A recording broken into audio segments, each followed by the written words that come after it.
The Spanish-American War was the beginning of a new era for the U.S. Before this, they had not needed to have military forces fighting in the Pacific and Atlantic at the same time. Navy ships had to regularly sail all the way around the tip of South America. After the war, the U.S. suddenly had far-ranging territories to protect in Guam, Puerto Rico, Hawaii, and the Philippines. The nation was also emerging as a world economic power. All of these circumstances pushed leaders to help develop quicker shipping routes. President Roosevelt decided it was time to connect the two oceans with a canal through Central America. And to get the digging started, he began to swing his big stick. I took the canal zone and let Congress debate. And while the debate goes on, the canal does also. Theodore Roosevelt, 1911. Engineers identified Panama and Nicaragua as the two best places for the canal. After further analysis, it was found that the Panama was the more advantageous and realistic of the two sites. Political and legal obstacles that blocked the project were quickly cleared away. But there were more obstacles that delayed the start of digging. First, the land had to be purchased. At that time, Panama was controlled by Colombia, and the Colombian Senate rejected a treaty that would have allowed the U.S. to lease a 6-mile-wide zone through Panama. They considered the offer made by the U.S. as inadequate. However, many Panamanians believed the project would bring much-needed prosperity to their homeland. As a result, they promoted and supported a military coup. When the Panamanian rebels took over the government, the U.S. sent naval ships to prevent Colombian forces from crossing the isthmus and attacking the Panamanians. 3 days after the coup, President Roosevelt dubiously recognized Panama's independence.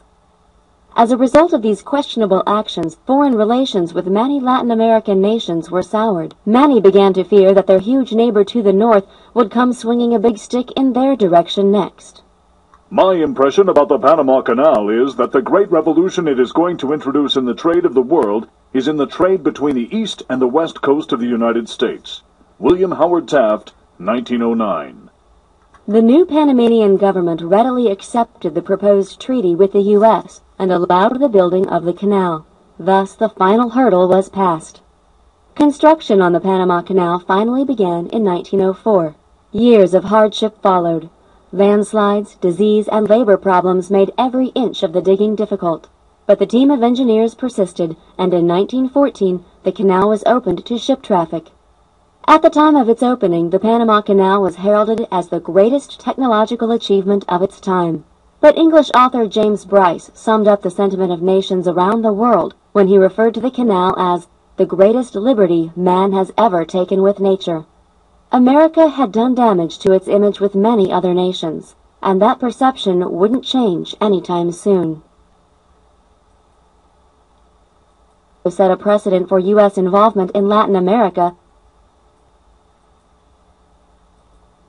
When Latin American countries needed large infusions of cash around the turn of the 20th century, European powers such as Germany and England were happy to make them large loans.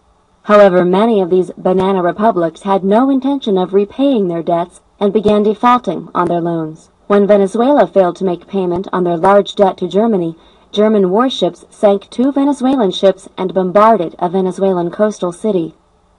The Germans' intention was to intimidate Venezuela into paying its debts, but they didn't realize their actions would bring President Roosevelt to bear on the European powers. Roosevelt did not want European nations using debt collection as an excuse to set up permanent bases in the Americas. This would have been a violation of the Monroe Doctrine. So, to reiterate and strengthen the U.S. stance on European incursion in the Western Hemisphere, Roosevelt devised the Roosevelt Corollary to the Monroe Doctrine. With it, he instituted a policy of preventive intervention. If a nation shows that it knows how to act with reasonable efficiency and decency in social and political matters, it need fear no interference from the United States.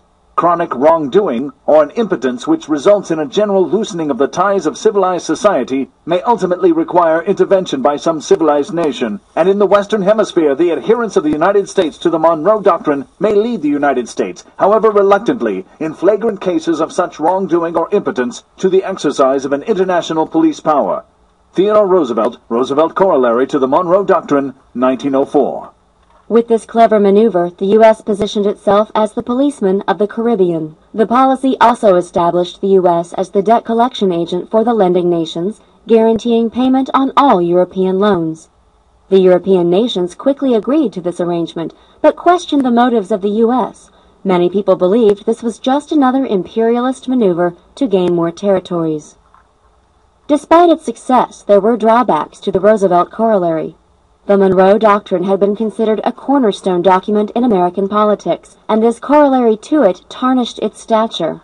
Roosevelt's maneuver also set a precedent for U.S. involvement in Latin America that generally turned into negative situations.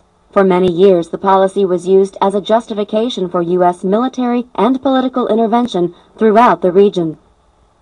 This policy, combined with President Roosevelt's cowboy diplomacy, contributed greatly to strained relations not only with Latin American nations, but with the rest of the world as well. But after it was put into practice, there was no denying that the U.S. was a significant world power, and no matter how much the old world powers wanted to, they could no longer ignore the U.S. on the world stage.